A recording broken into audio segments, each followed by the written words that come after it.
A Bíblia é um livro que é muito diverso em termos de gênero textual, né? Você não pode ler um salmo da mesma forma que você lê uma crônica, da mesma forma que você lê um livro apocalíptico. São gêneros muito diferentes que demandam um esforço de leitura e um conhecimento também daquele gênero, daquele contexto de produção do texto muito diferente. Por isso, as pessoas estão percebendo o absurdo que o Alexandre de Moraes está fazendo, o que houve, né? Está ficando muito claro a ditadura que está sendo colocada aqui no Brasil e, inclusive, eventual adulteração das eleições de 2022, não adulteração de urna eletrônica, isso sempre foi uma idiotice, isso daí, é adulteração no sentido de propaganda, de bloquear um lado do discurso, mas não bloquear o outro. Qualquer coisa que a esquerda falava que era fake news era ordem imediata para tirar do Twitter. As coisas que a direita apontava como fake news, conforme for a gente tira, não sei o que lá, tirava algumas, mas não tirava com tanta força. E a questão das rádios do Nordeste nunca teve controle sobre as fake news faladas pelas redes de mídia tradicional brasileiras, um absurdo. Isso desequilibrou a eleição de 2022, né? Enfim, isso já está sendo discutido abertamente no espaço informacional. Agora, aqui a coisa muda de figura. Por quê? Os republicanos são a maioria no Congresso americano, tá? Nesse momento. E existe a possibilidade, algumas pessoas estão prevendo que o Trump vai ganhar essa eleição, mas não só isso, que a gente vai ter a chamada... da mesma forma quando o Biden ganhou tudo, ele ganhou a presidência, o Senado e a Câmara, e aí durante pelo menos um ano, né, ele tinha o controle total de tudo ali nos Estados Unidos. A mesma coisa está se prevendo vai acontecer com o Trump. Ainda é cedo, a eleição lá é só em novembro, não dá para saber, mas tem muita gente falando sobre isso. Imagina essa situação em que lá nos Estados Unidos você tem um presidente simpático a essa causa, um Senado simpático a essa causa, uma Câmara simpática a essa causa. Eu vou torcer muito para o Xandão continuar essa briga dele. Isso vai dar bom mesmo, vai dar muito bom no final das contas. Infelizmente, o mais provável é que o Brasil se alinhe totalmente com a Rússia e com a China. Imagina a merda que vai ser isso. A gente vai ser jogado por essa turminha da isentosfera, aquela galera que falou, não vou votar em Bolsonaro, porque Bolsonaro falou umas coisas ruins durante a pandemia, então não vou votar em Bolsonaro, vou ajudar o Lula. Que mal tem? O Lula é um democrata, né? Esse pessoal botou a gente sentado no colo da China e da Rússia, se isso daqui realmente for adiante, né? E o pior, não é só nos Estados Unidos, não, né? Também foi o Gustavo Gaia e vários outros parlamentares brasileiros lá no Parlamento Europeu e fizeram as denúncias da ditadura do Alexandre de Moraes, das ordens absurdas que ele está colocando, do absurdo que ele está fazendo de censura aqui no Brasil. E ganhou muito destaque esse embate entre o Musk e o Moraes, porque é aquele negócio, né? Enquanto é eu falando, o Alan dos Santos falando, até o Nicolas Ferreira falando e coisa e tal, ninguém na Europa ouviu falar da gente, ou muito poucas pessoas na Europa ouviram falar da gente. Agora, quando é o Elon Musk falando, meu amigo, todo mundo no Parlamento Europeu sabe quem é o Elon Musk. Não estou dizendo que goste dele, muita gente não gosta, mas sabe quem é, né? A coisa ganhou uma dimensão enorme nisso daqui, né? E além, como se não bastasse todo esse pessoal, olha só, começou a ver também os artistas aqui. O Russell Crowe, e se eu disser, nós podemos ir para o Brasil, alguém topa, né? E o Alexandre de Moraes falou, seja bem-vindo, mas traga a sua armadura e coisa e tal. O Russell Crowe, para quem não sabe, interpretou o Gladiador, né? Um filme tão famoso aí. Vários outros papéis também, um artista muito conhecido lá em Hollywood. Outro que se posicionou também foi o Rob Schneider. O Rob Schneider falando aqui repostando as coisas do Elon Musk sobre a questão do Alexandre de Moraes e coisa e tal, um absurdo. Para quem não conhece o Rob Schneider, ele é um ator de comédia, né? Fez várias comédias, muito conhecido. Certamente você já viu o filme do Rob Schneider. Parece que esse daqui é o último filme dele, Viagem de Papai e Filha, não sei o que lá. Deve ser uma comédia também, como sempre é o padrão dele. Enfim, repara como é que isso está crescendo, está ganhando uma dimensão muito grande, né? E é o que eu falo para você, isso pode mudar realmente, pode fazer uma coisa de uma visão de mundo, uma mudança de visão de mundo. Até aqui, quem fazia esse tipo de pegar um assunto e botar em evidência mundial era a esquerda. A direita nunca conseguiu fazer isso, porque a direita sempre foi espalhada, a direita nunca foi unida, nunca foi um grupo único, sempre foi... A direita no Brasil nunca teve a ver com a direita americana, com a direita europeia e coisa e tal. Mas é sintomático isso, né? Agora que a direita está crescendo, que as pessoas estão entrando em contato, estão falando umas com as outras e coisa e tal, o pessoal está conseguindo quebrar essa coisa, né? E, enquanto a esquerda pode ter conseguido fazer isso em 2019, por exemplo, vocês lembram? Quando teve a questão da queimada na Amazônia, que tudo quanto é artista, presidente falando, Bolsonaro botando fogo na Amazônia e coisa e tal. Hoje, em 2024, muito mais incêndio na Amazônia do que em 2019, e você não vê ninguém falar, ninguém abre a boca para falar disso e coisa e tal.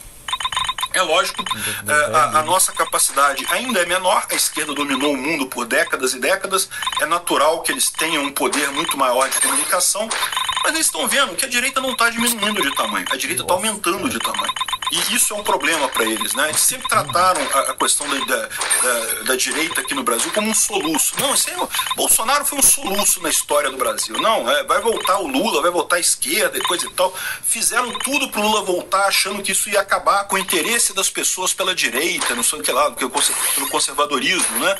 Não, Bolsonaro foi um soluço, foi uma coisa, um ponto fora da linha, um ponto fora da curva. Vamos voltar pro normal aqui do Brasil, do PSDB e o PT, né? A gente continua aqui nessa linha aqui, que é o que a gente quer.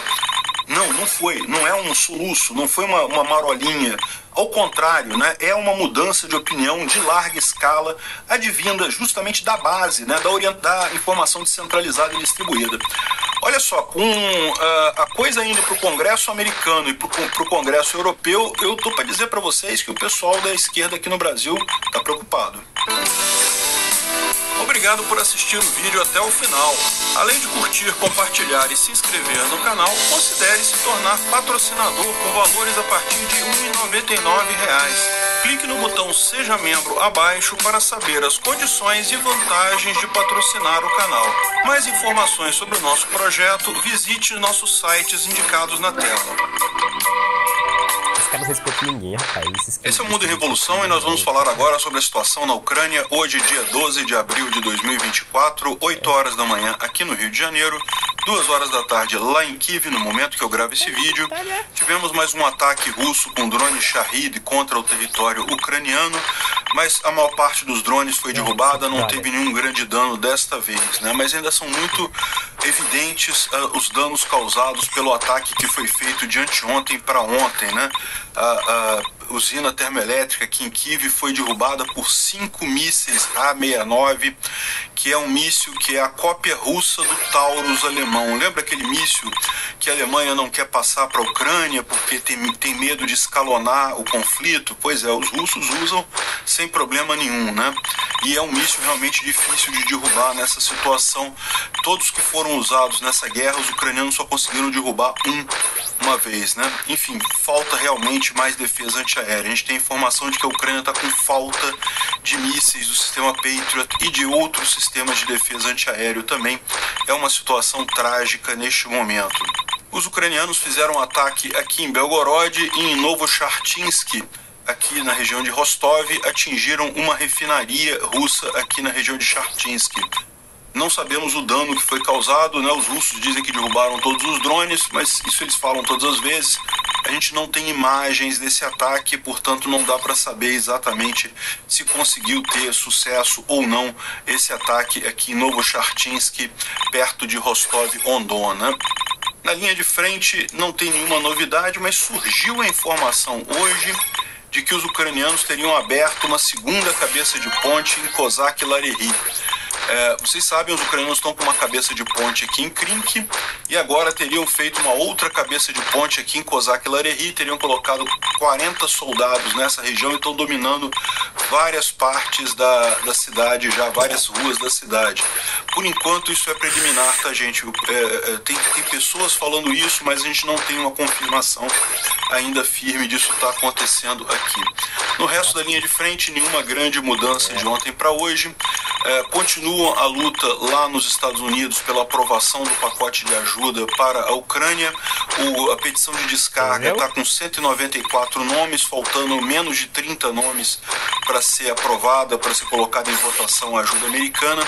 E faltam muitos democratas ainda para assinarem, né? Infelizmente, como esse pacote de ajuda também inclui Israel, isso faz com que alguns democratas não queiram assinar essa petição de descarga por conta da ajuda a Israel. Enfim, continuam as negociações para o Mike Johnson colocar isso em votação ou então para a petição de descarga forçar isso daí, né? E na comunidade europeia a ajuda à Ucrânia ganhou um outro patamar.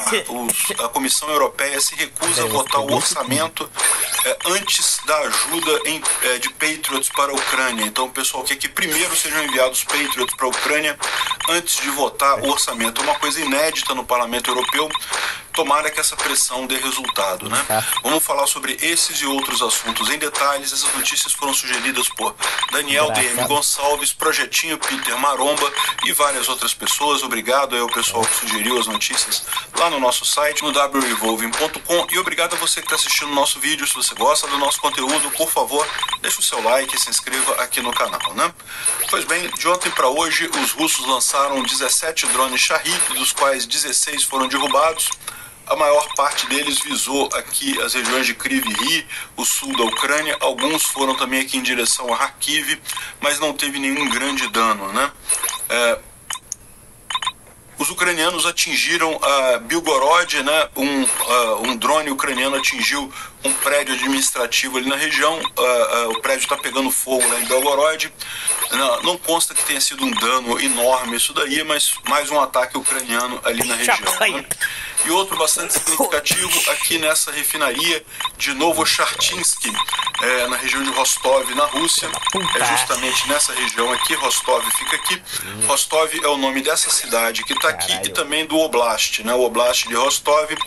E Novochartinsky é essa cidadezinha aqui bem perto da fronteira com a Ucrânia, mas na área ocupada pelos russos, né? E de qualquer forma segue o processo ucraniano de destruir refinarias russas aqui. Pelo que está sendo falado aqui, foram 4 drones da região. Segundo o governador, todos os 4 foram destruídos. Um dos drones caiu no território da refinaria, né? Então, mas isso daí, os russos falam sempre isso, que não teve dano nenhum, que derrubaram todos os drones e coisa e tal.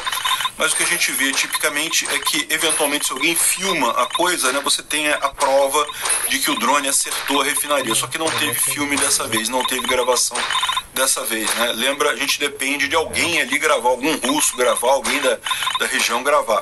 Então, não aconteceu isso dessa vez, não divulgaram o vídeo, então não sabemos exatamente se foi um sucesso ou não esse ataque ucraniano, né? A gente tem informação que os russos estão desguarnecendo a frota do Pacífico, né?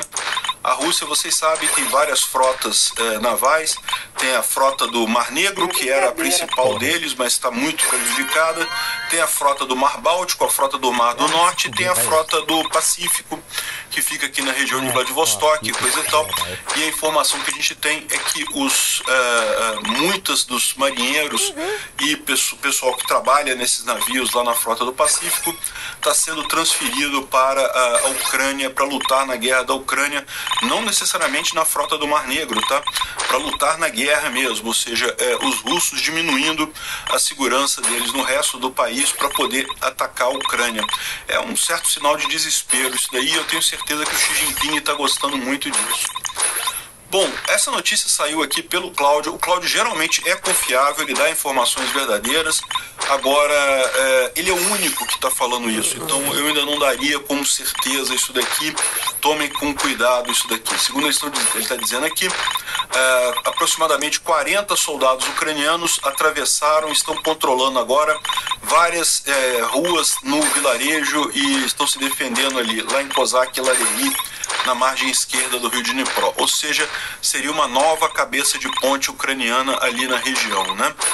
Vamos aguardar mais informações, mas assim, que faz algum sentido, faz, né? Os ucranianos têm feito essas cabeças de ponte aqui no rio de Dnipro. Inclusive já tiveram uma cabeça de ponte aqui em Kozak e Lareri, depois desfizeram essa cabeça de ponte. Lembrando para aqueles que não acompanham os vídeos aqui, cabeça de ponte é quando você tem um obstáculo natural, por exemplo, o rio de Dnipro nesse caso aqui. A situação aqui em Kherson, a margem esquerda do rio de Dnipro, ela é controlada pelos russos, margem esquerda ou margem sul. A margem direita ou margem norte é controlada pelos ucranianos, né? E aí o que acontece? Um ucraniano ele atravessa o obstáculo, né, o rio, o mar, qualquer obstáculo que seja, e estabelece um controlezinho lá do outro lado, na margem do inimigo, né? É óbvio que isso é uma coisa difícil de fazer, porque enquanto o inimigo está desse lado de cá, você que está fazendo essa cabeça de ponte tem que atravessar o grande obstáculo que tem aqui. Então os ucranianos fizeram essa cabeça de ponte aqui em Krink e Lareri, estão conseguindo manter ela há vários meses, principalmente para atritar soldados russos, né? Os russos tentam retomar a região aqui, mas os ucranianos conseguem manter essa região, principalmente porque a margem direita aqui, a margem dos ucranianos, ela é mais alta, então o uso de artilharia fica mais otimizado, e também os ucranianos têm todo um esquema aqui para se proteger aqui em Krink, né? Acredita-se que seja cerca de 80 soldados ucranianos que tem nessa cabeça de ponte aqui em Krink, e segundo temos a informação agora, seriam agora 40 outros soldados fazendo uma nova cabeça de ponte aqui em Kozak e Lareri. De novo, não temos certeza ainda disso, vamos aguardar um pouco, mas é bastante possível que isso seja verdade, né? Os ucranianos têm feito esse tipo de coisa justamente para atritar ao máximo os russos aqui na região. Os russos acabam perdendo muita coisa. Como o próprio cara fala aqui, os russos defendendo a área sofreram perdas nessa tomada ali de Kozak e Lareri, né? Bom, existem algumas contas russas falando que os russos entraram em Chassivyar, lá em Bakhmut, mas a Astraia está negando aqui. Ele diz que 100% de Chassivyar ainda está sob controle ucraniano. Isso inclui a área do canal, né? Que é essa área aqui, nessa região aqui em Chassivyar. Então a gente está falando de um outro ponto aqui da linha de frente. Vocês sabem que os russos estão atacando a partir de Bakhmut, tentando chegar a Chassivyar. Bordanivka e Ivanivsk também estão sob forte ataque aqui na região, e os russos chegaram realmente a ameaçar a entrada aqui na cidade, nessa região do canal aqui. Eu imagino que tem um canal aqui em algum lugar, justamente por isso que se chama canal a região, mas não conseguiram ainda entrar na cidade, né? Os russos estão dizendo que entraram, mas de fato não entraram na cidade. Ainda a cidade ainda está totalmente nas mãos dos ucranianos. Bom, a Astraia faz também uma avaliação aqui da linha de frente, falando que as forças continuam tentando avançar ali em Chassivyar, mas não avançaram ainda, não conseguiram entrar na cidade. Robotnik, nenhuma mudança também. Em Donetsk, ali próximo de Novomikhailivka, os russos conseguiram fazer algum avanço, mas nada significativo, avanço pequeno. Aqui também na região de Avdiivka, os russos conseguiram avançar ao norte do território de Berdych e a oeste de Tonenk, mas perderam muitos soldados, muitos blindados, mas conseguiram ter algum avanço aqui também, né? Fala sobre as outras áreas aqui, não teve nenhum avanço, e também fala sobre aqui a região de Krink, que também não teve nenhuma modificação. Ela não fala aqui, ou ele não fala aqui, sobre um eventual cabeça de ponte em Kozak e Lareri, né? Então, fora isso, nenhuma alteração. A gente tem aqui as cartas do Pulevolan. Então ele mostra aqui, lá na região de Kriminá, lá em Luhansk, os russos teriam avançado uma pequena quantidade aqui nessa região aqui, não é um avanço significativo, pequena coisinha aqui. Também aqui na região de Berdych, onde a Astraia falou aqui, ó, que eles avançaram ao norte de Berdych, e também aqui em direção a Umansk, né, nessa região aqui. Então teria havido um aumento, um avanço aqui russo, né? Aqui na região de Krasnohorivka, ali perto de Marinka, não teve nenhuma mudança aqui significativa. E finalmente aqui em Urozhaine, Staromayorsk, né, aqui na região de Velika Novosilka, também nenhum avanço significativo por aqui, né? Finalmente aqui em Robotnik também mais um monte de tentativa russa, mas nenhum avanço de fato aqui nessa região. Ou seja, continua a situação mais ou menos inalterada na linha de frente. E, segundo dizem algumas fontes, o grande objetivo da Ucrânia no ano de 2024 é resistir ao avanço russo, né? Os russos pretendem avançar muita coisa neste ano de 2024. A Ucrânia, como ficou muito tempo sem ajuda americana, sem conseguir desenvolver o exército, e só agora está começando a mobilização, eles sabem que não conseguem nada significativo neste ano de 2024. A expectativa, a gente falou sobre um potencial ofensiva ucraniana que o Zelensky teria indicado, mas esses planos são para 2025, ou seja, o principal objetivo da Ucrânia em 2024 é meramente perder o mínimo de território possível para os russos. Há um temor de que os russos possam avançar significativamente na Ucrânia, então esse é o objetivo de 2024, é não perder muito território para os russos, né? Em 2025 a história é outra, o pessoal que está sendo mobilizado agora na Ucrânia já vai estar capacitado para lutar na linha de frente, espera-se já teremos ajuda ocidental, principalmente dos Estados Unidos, já restaurada, e aí a história vai ser outra em 2025, mas em 2024, segundo estão dizendo os especialistas militares, o objetivo da Ucrânia é meramente não perder muito.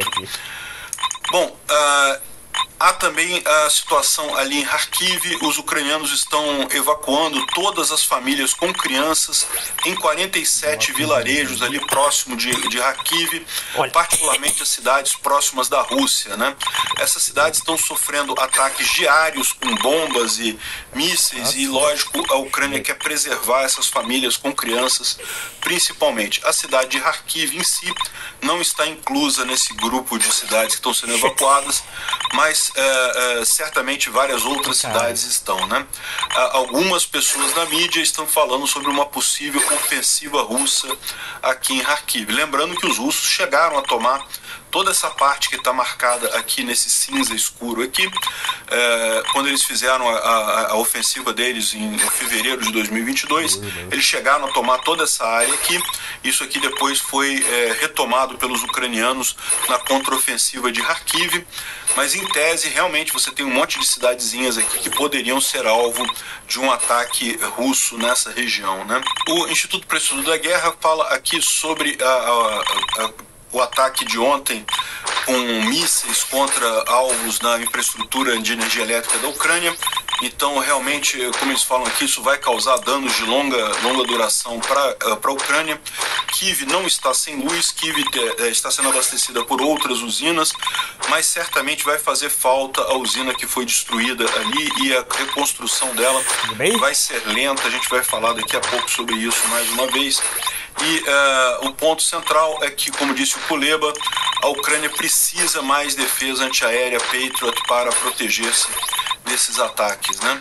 Falando sobre isso, a usina que foi destruída ali na região de Kiev justamente foi destruída por 5 mísseis Ra-69, né? É um míssil novo que os russos começaram a fabricar em 2022 e é uma cópia do Taurus alemão.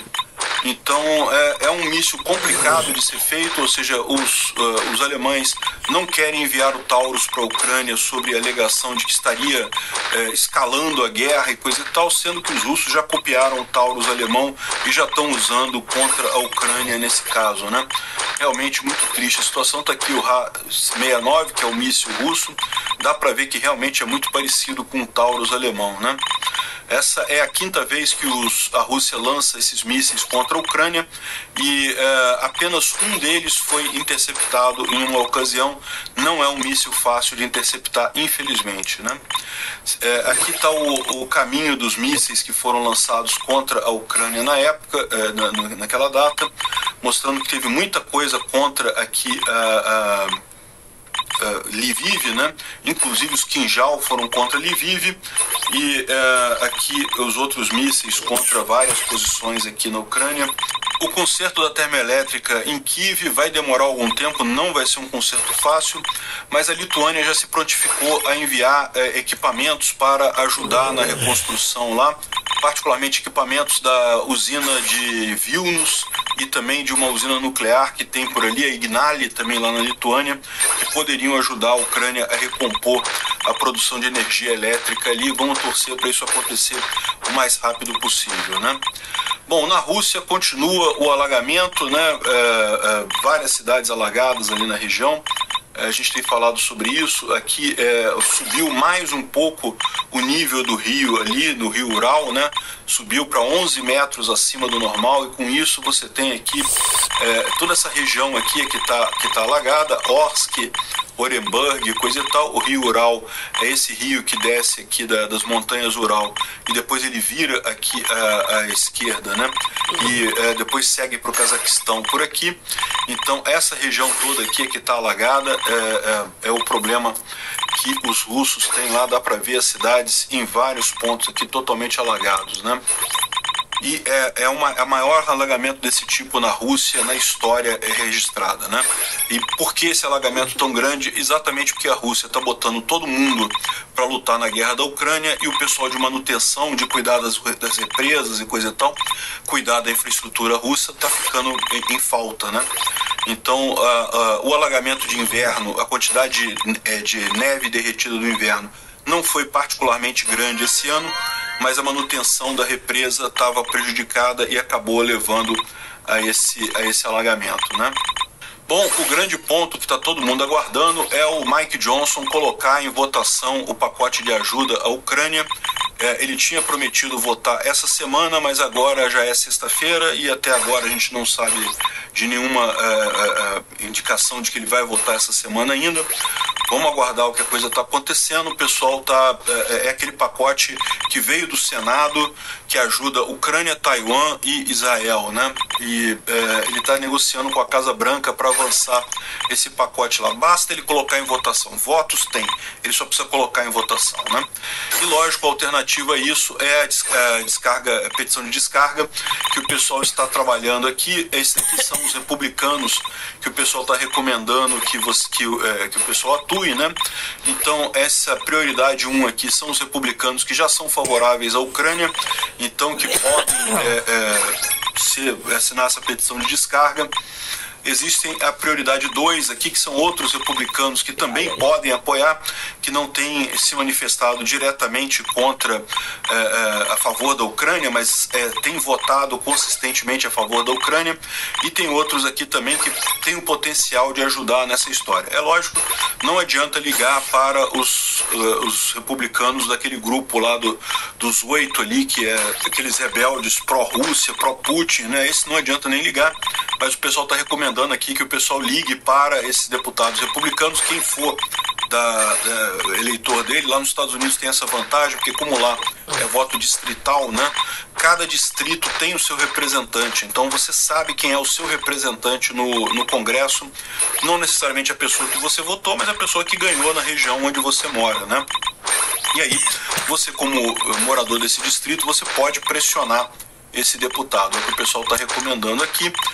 E também o pessoal pressionando os democratas, porque nem todos os democratas ainda assinaram a petição de descarga. Já está com 194 assinaturas, precisa de 218, ou seja, faltam 24 assinaturas ainda para a petição de descarga tomar efeito. Aqui tem a lista dos democratas que ainda não assinou a petição de descarga, e da mesma forma o pessoal está pressionando os democratas para assinarem essa petição de descarga. Só essa lista aqui, ó, já tem mais de 24 pessoas, então se esse pessoal aqui assinar, a petição de descarga sai. A questão toda é a seguinte, né? Alguns dessas pessoas aqui não vão assinar. Por exemplo, Ilhan Omar, que é democrata pelo Distrito 5 de Minnesota. O que acontece? A Ilhan Omar, ela é representante dos muçulmanos, né? E ela não vai assinar, por quê? Porque essa lei, esse pacote de ajuda inclui ajuda a Israel. Então ela não vai assinar isso daí. Então é por isso que precisa de republicanos também assinando para compensar essa coisa, né? Bom, há informação de que a Inglaterra está testando uma nova arma laser e em tese só vai entrar no exército inglês lá por 2027, mas o protótipo pode acabar sendo enviado para a Ucrânia para teste, né? Excelente notícia isso, manda lá para a Ucrânia para testar. Já é uma coisa que ajuda e pode dificultar, né? Isso aqui pode ser usado para derrubar drones, principalmente como defesa antiaérea. É uma alternativa excelente isso daqui.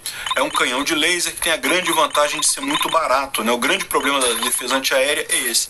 Você não pode usar um míssil de milhões de dólares para derrubar um drone de 10 mil dólares. Simplesmente você quebra economicamente, né? Agora, usar um laser, o laser custa, sei lá, 10 dólares cada disparo dele. Então é realmente barato, aqui, 10 pounds, né? 10 libras para cada disparo dele, ou seja, acaba sendo muito barato, talvez seja uma solução excelente para a Ucrânia ali. E outra coisa importante, o Parlamento Europeu se recusa a votar o orçamento lá do Conselho Europeu enquanto não houver apoio para enviarem sistemas Patriot adicionais para a Ucrânia, né? Saiu aqui a notícia, o pessoal falando aqui que ele se recusa a votar financiamento até Kiev ter os sistemas antimísseis Patriot.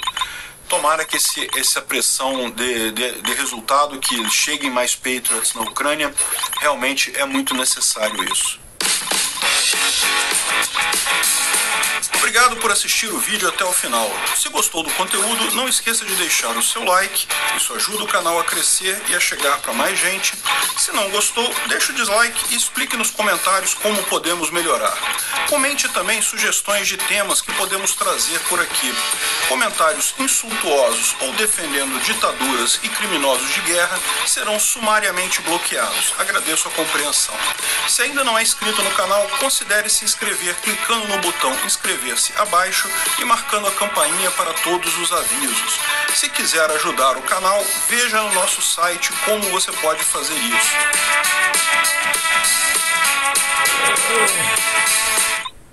Esse é o Ancapso e nós vamos falar sobre o Barroso, que tentou encerrar o assunto, tentou fechar o assunto. Lembra que eu falei no vídeo aí de alguns dias atrás que o melhor seria eles passarem a ignorar esse troço, que o grande erro da justiça e do governo brasileiro foi justamente dar importância, porque afinal o Elon Musk não descumpriu nada, né? Ele falou que iria abrir as informações dos pedidos do STF e certamente o pessoal do STF está apavorado com isso, mas até aqui ele não abriu nada, né? Então parece que eles estão seguindo neste caminho. Vamos entender isso daqui, porque isso também é bom pra gente. Eu vou explicar. Esse caminho que eles estão seguindo aqui não é um caminho muito tranquilo, não. A verdade é que não tem jeito, eles não têm caminho para vitória. Eles só têm caminho para diversos tipos de derrota, né? A vitória só tem caminho para vitória, gente. Essa notícia foi sugerida por Peter Preso Amanhã, Paul Arthritis e várias outras pessoas. Obrigado aí ao pessoal que sugeriu as notícias lá no nosso site, no visãolibertaria.com. Obrigado a você que está assistindo o nosso vídeo. Se você gosta do nosso conteúdo, por favor, deixa o seu like e se inscreva aqui no canal, né? Pois bem, o Barroso dessa vez tentou agora jogar uma pá de cal no assunto, né? Não, considero o assunto encerrado e não vamos falar mais sobre isso, porque o que tinha que discutir já deu, as respostas que o judiciário precisava dar, ele já deu. Na verdade, como eu já falei para vocês em mais de uma ocasião, deu resposta errada, resposta que não precisava dar. Esse foi todo o erro do Alexandre de Moraes, tanto naquela petição em que ele botou o Elon Musk dentro do inquérito das fake news, aquilo ali abriu uma avenida pro pessoal criticar ele, né? Porque, pô, caramba, você botou o Elon Musk, todo mundo conhece o Elon Musk, você colocou o que eles estavam acusando o Alexandre de Moraes de fazer, de ser uma ditadura, de censurar pessoas, de colocar pessoas em inquéritos de maneira aleatória. Ele foi lá e confessou e fez aquilo mesmo, botou o Elon Musk lá e coisa e tal. Ou seja, não tinha como a gente pedir uma coisa melhor para o Elon Musk nessa história. O Elon Musk fez a coisa ideal para isso. E depois ainda foi falar o caso do alienígena lá, que claramente ele não sabia o que estava falando. Ou seja, eles estão se sentindo acuados, por aquilo que eu falei. É o grande medo de toda a justiça. É o pessoal desobedecer à justiça. O juiz, ele tem um poder do caramba, tem um poder enorme, uma canetinha, meu amigo. A canetinha só que tem um poder. O problema é, no momento que a primeira pessoa vira e fala, não vou obedecer isso daí, acabou. A moral da justiça acabou, porque ninguém mais vai obedecer. Depois que ficou provado que não tem valor, não tem peso aquilo ali, ninguém mais obedece. E aí, meu amigo, para reconstruir essa confiança, vão ser décadas e décadas para a justiça estatal, né? Enfim, então, o que o Barroso está querendo fazer aqui? Botando o pé no freio, tentando parar, e certamente, eles estão negociando com Elon Musk para tentar uma saída honrosa, uma forma de sair disso sem destruir o STF no Brasil, porque eles já perceberam que o Elon Musk tem todas as cartas na mão. Veja, essa ideia dele aqui, beleza, não vão fazer mais nada, não vão falar mais nada com o Elon Musk, beleza, parou, vão tratar de outros assuntos, né? Legal, bacana, mas é aquele negócio, isso vai dar tempo do Elon Musk fazer exatamente o que ele queria fazer, que é proteger a equipe dele aqui do Brasil, seja demitindo todo mundo, seja mandando o pessoal para os Estados Unidos, seja fazendo qualquer outra coisa, ele pode agora proteger a equipe dele. E no final das contas, essa trégua que ele está dando aqui, essa trégua que ele está falando, né, contra o Elon Musk, pode até ajudar o Elon Musk no final das contas, porque vai dar o tempo para ele resolver isso. O que importa mesmo, o que seria uma facada mortal no STF, é a liberação dos dados dos pedidos de censura no Twitter, né? Isso que eu acho que ia ser lindo de ver, esse tipo de coisa. Eu tô torcendo para isso acontecer. Eu sei que eles estão negociando, eu sei que eles estão tentando abafar a coisa, botar panos quentes. Não, diz aí o que a gente tem que fazer aqui, que a gente faz aqui, coisa e tal. Não pode ser público, porque se ficar público vai ficar feio para o STF, mas eles estão tentando alguma forma de resolver isso daqui, né? Tá o Barroso dizendo aqui que não é página virada. Passou, acabou. É página virada na cabeça desse pessoal. Ele querer que seja página virada, eles certamente querem. Mas não vão conseguir isso, né? Porque realmente escancarou muita coisa e ficou muito claro no mundo todo esse absurdo que foi feito aqui contra os brasileiros, contra o Elon Musk e o grande erro foi essa petição aqui. A decisão de Moraes de abrir inquérito contra Musk dribla até o regimento interno do STF. Você já reparou como é que muitas das arbitrariedades que o Alexandre de Moraes coloca é justamente porque ele diz que não, que o regimento interno do STF tem um valor acima da lei, né? Ele fala isso, porque ele é mais específico e coisa e tal. Sendo que isso é lorota, né? Um regimento não pode ter valor maior do que uma lei. A lei manda, né? O regimento, ele tem que se adequar à lei, né? O regimento de cada casa, né? O regimento de um órgão, ele é feito pelo próprio órgão para obedecer, para explicar como que vão obedecer o que está prescrito na lei, né? Então daí você vê aquele absurdo, por exemplo, do inquérito das fake news que foi aberto de ofício, porque no regulamento interno, no regimento interno do STF, fala que se acontecer um crime dentro do STF, que eles podem abrir um inquérito de ofício e coisa e tal. Aí aconteceu um crime na internet, aí entenderam que a internet faz parte do STF, toda a internet é do STF, então que aconteceu um crime na internet, então eles podem abrir de ofício, um entendimento totalmente sem sentido e coisa e tal, mas veja, eles sempre usam o regimento para contornar a lei. E agora ele tomou uma decisão que está contra o regimento. E não está nem aí, porque é o que eu falo para você, meu amigo, essa coisa de positivismo é assim que funciona mesmo. A lei só é usada quando ela é o Estado querendo ferrar você, indivíduo. Quando é você tentando se proteger do Estado, aí não, peraí, porra, não, a lei sou eu que faço. Eu faço para te sacanear, não vou fazer para me sacanear, né? Mas você escreveu aqui uma lei dizendo que você está limitado, que você não pode fazer isso, não pode fazer aquilo. Não, mas isso aqui não vale, isso aqui é outro esquema, né? E ele fez isso exatamente nesse inquérito contra o Musk, porque olha só, o artigo 46 do regimento do STF diz que sempre que tiver conhecimento de desobediência de ordem emanada do tribunal ou de seus ministros no exercício da função, ou seja, se alguém não obedecer uma ordem do tribunal, o presidente comunicará o fato ao órgão competente do Ministério Público. Ou seja, o que o Alexandre de Moraes teria que fazer? Avisar ao PGR que, olha, o Elon Musk não desobedeceu uma ordem minha. Mas, veja, o Elon Musk não desobedeceu ordem nenhuma, até aqui ele não desobedeceu nada, né? Então, ou seja, não teria nem motivo, nem esse motivo aqui para fazer isso ele teria. No entanto, o Alexandre de Moraes queimou várias etapas, não consultou o PGR, não consultou nada, já botou o cara no inquérito do nada, mostrando um negócio de república de banana mesmo. Ah, não, o processo aqui é assim, eu vou lá, eu escrevo, assino e pronto, tá valendo. O Alexandre de Moraes está acostumado com isso, assim que ele tem feito as coisas mesmo. Foda-se devido ao processo legal. Freios e contrapesos, controles e garantias individuais, não tá nem aí para isso, virou tudo lorota, né? Enfim, aqui ó, o artigo seguinte, número 47, prevê ainda que se não for feito em 30 dias, o tribunal pode decidir o que fazer numa sessão secreta, né? Mas depois de 30 dias, né? Enfim, então não teve consulta ao PGR, simplesmente mandou, já botou ali o negócio, depois ele fez a consulta ao PGR, depois, né? Enfim, além disso, outra coisa que é curiosa aqui, ó, é que o pessoal coloca que mesmo que o Elon Musk desobedeça a ordem, como a ordem especificava uma multa, isso não é considerado desacato ou desobediência de ordem. Aqui, quer ver? Segundo a jurisprudência do STF, quando há imposição de multa na decisão, era o caso, você tem que tirar os perfis e se você não tirar em 2 horas vai ter multa de não sei o que lá. Se determinada decisão judicial for descumprida, não há crime.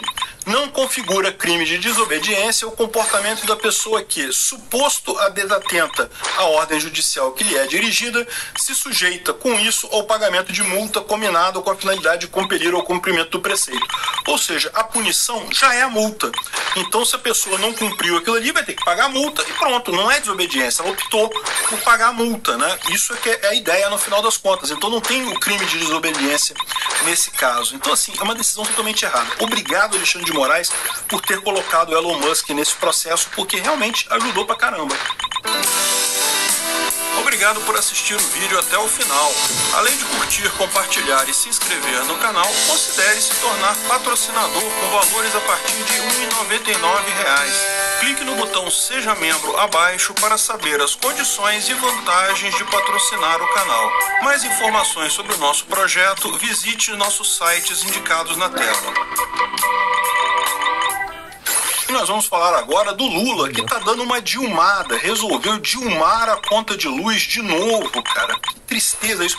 Uma coisa que a gente sabe que deu errado, já deu errado lá atrás, ele tá fazendo de novo, sabendo que vai dar errado de novo, e no entanto, ele vai fazer, sabe por quê?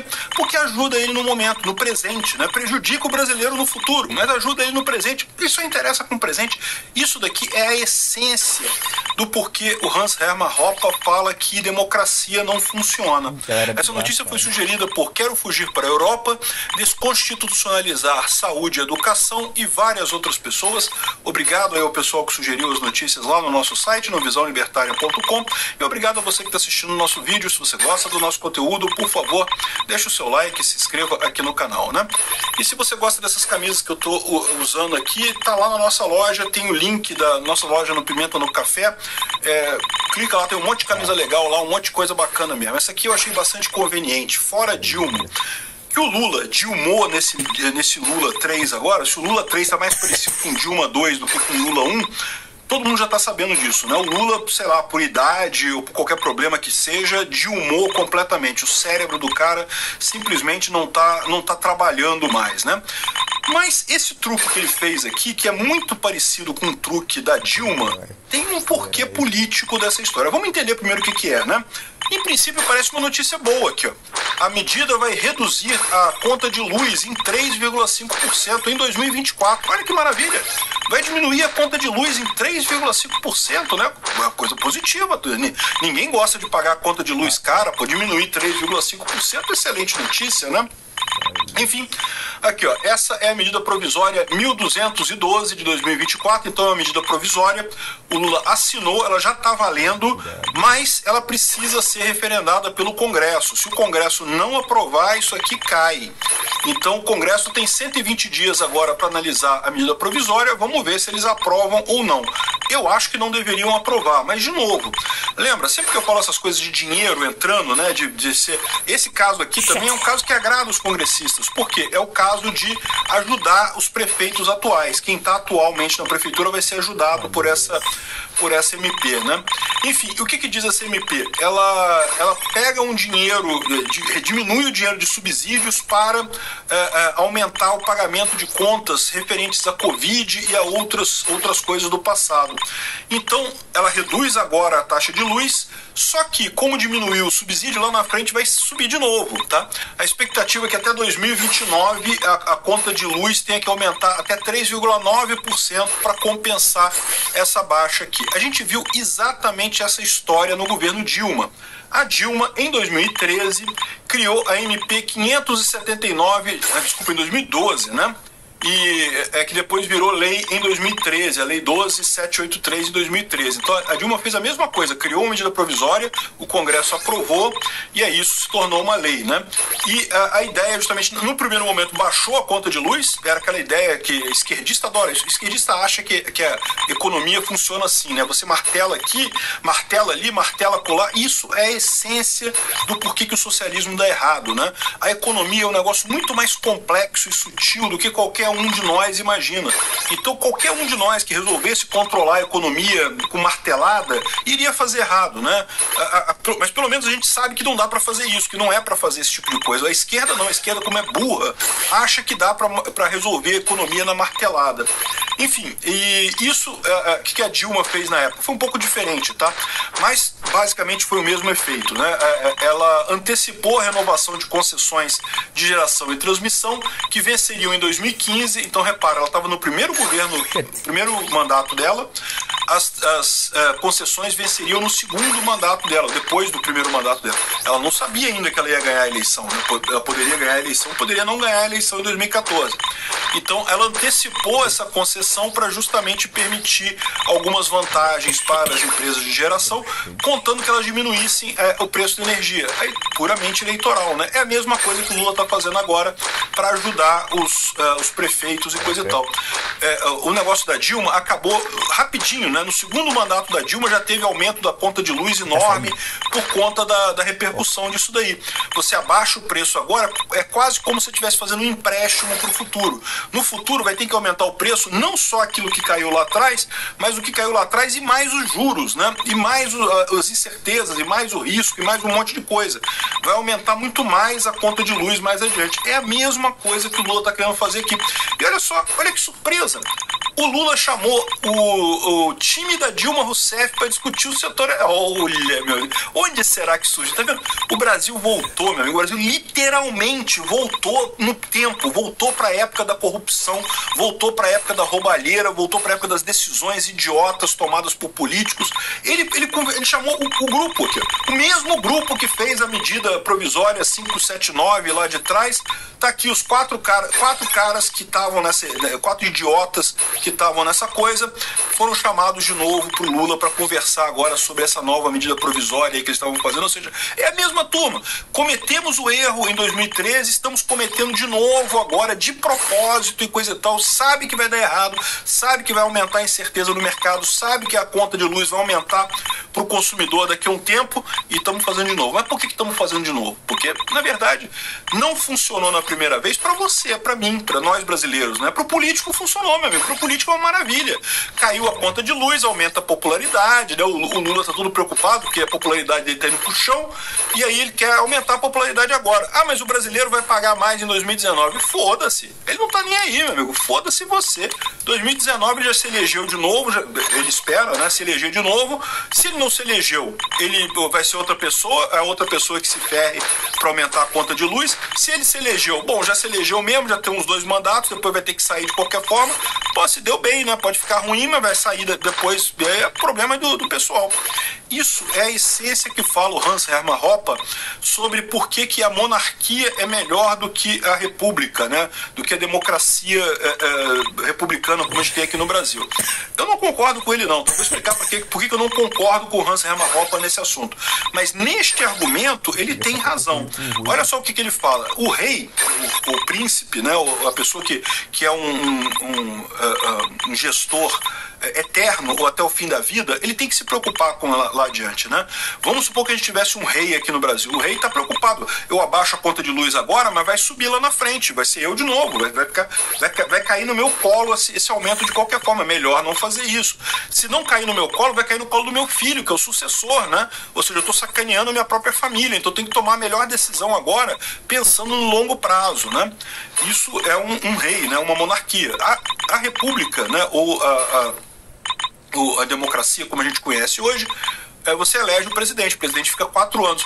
Qual que é todo o incentivo de todos os presidentes que tomaram posse em todos os países do mundo? Torrar o máximo de dinheiro agora e deixar o máximo de dívida possível para o próximo. Porque, bom, se você ganhar a próxima eleição e continuar sendo você, melhor, excelente. Você já ganhou mais uma eleição. Se você não ganhar, é problema da outra pessoa lá, né? E se você ganhar a próxima eleição, você faz mais dívida na próxima eleição e joga para outra.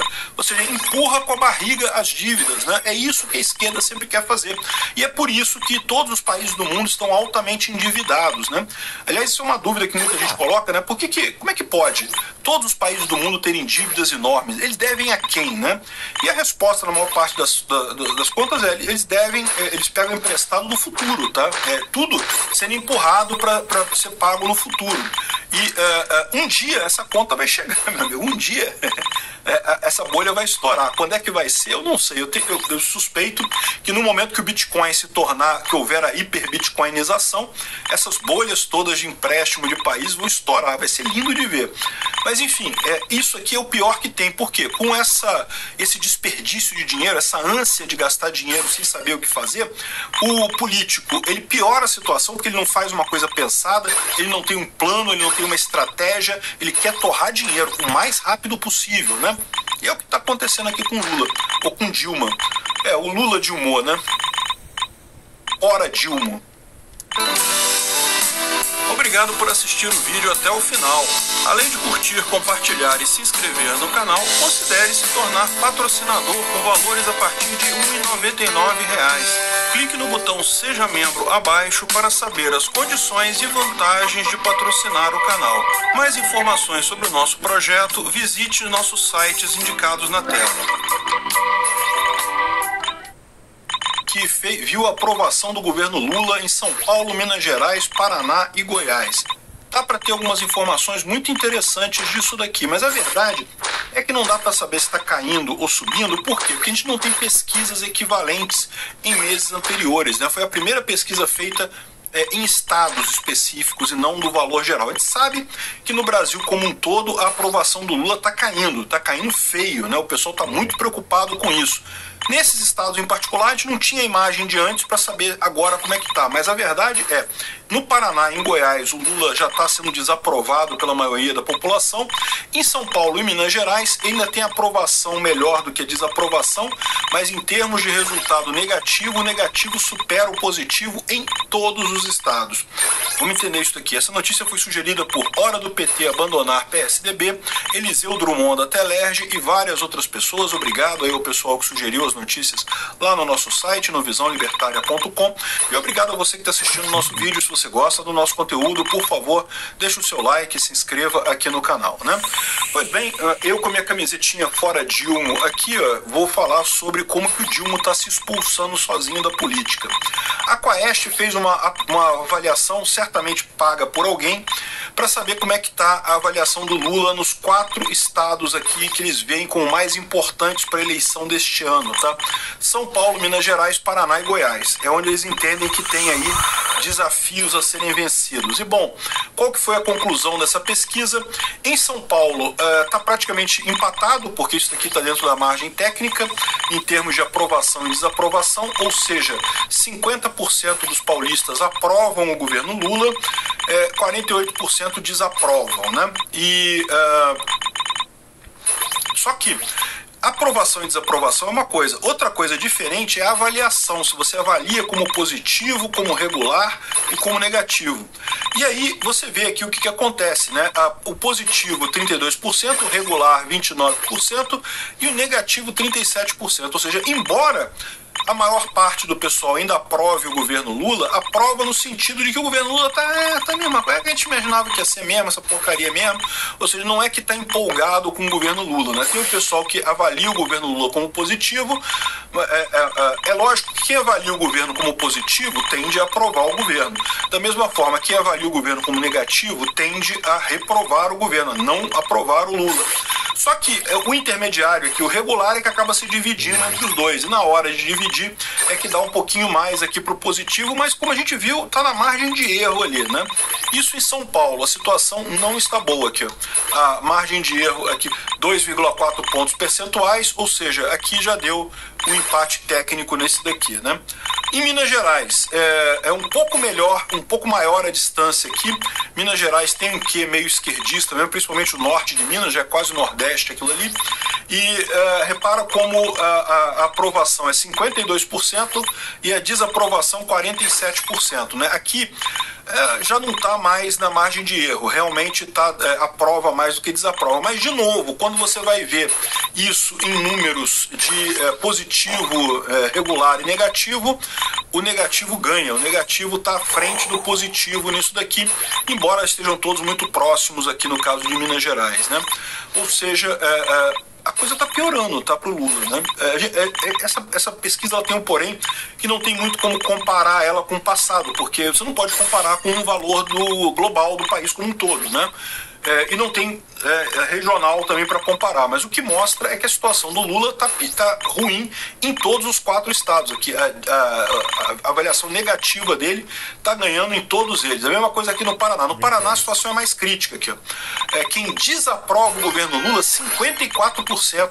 Quem aprova, 44%. Ou seja, uma diferença enorme, né? Aqui no Paraná o Lula está desaprovado com muita força. Isso se reflete aqui também na avaliação. O positivo está só 30%, o negativo 41%, né? Realmente, o Paraná, o pessoal não gosta do Lula definitivamente. Em Goiás está uma situação parecida com São Paulo, invertida. Então aqui a desaprovação está maior do que a aprovação, mas aqui está dentro da margem de erro, né? Está praticamente um empate entre aprova e desaprova. E quando você vê aqui no avaliação positiva, negativa ou regular, de novo você tem uma avaliação negativa muito grande. Então repara que a avaliação negativa, que o governo está indo mal, é constante nesses 4 estados. Os 4 estados consideram que o governo Lula está indo mal. Não tem jeito. Alguns ainda aprovam. Acho que é isso aí mesmo, né? Não mudou nada, é isso aí mesmo. Mas já está começando a crescer a questão da desaprovação do Lula aqui. Isso é um problema para o Lula. Essa pesquisa aqui certamente foi feita para planejamento das eleições desse ano, né? Esse ano a gente tem eleições para prefeito, então certamente o PT está vendo aí como é que ele pode resolver esse problema de imagem do Lula. Segundo, o próprio Lula, ele espera melhoras de aprovação no segundo semestre. Eu não sei o que ele espera de melhora de aprovação no segundo semestre. Eu acho que ele está tentando engrupir os partidários dele, por quê? Ele já está com medo do efeito do pessoal fugindo do Lula, né? Já está acontecendo isso. Já tem muito candidato por aí preferindo não se identificar com o Lula, porque o Lula não traz voto, o Lula tira voto. Então é melhor eu sair de perto do PT, sair de perto do Lula. Só que isso pro Lula é ruim, né? Porque se o candidato ganha com o apoio dele, ele pode depois cobrar o apoio, pode virar pro cara, pô, tem que me ajudar em 2026, né? É o que Bolsonaro tá fazendo. Bolsonaro tá investido nisso, tá ajudando um monte de prefeito para se reeleger ou para se reeleger, e nessa história toda vai ficar com esses prefeitos. Não é que, é lógico que não é uma dívida absoluta e coisa e tal, mas você ganha o favor desses prefeitos. Os prefeitos sabem que chegaram ali com a ajuda do Bolsonaro. Então tendem a ajudar o Bolsonaro em 2026. Né? O Lula está numa situação contrária. Como ele está perdendo popularidade, está só piorando a situação dele.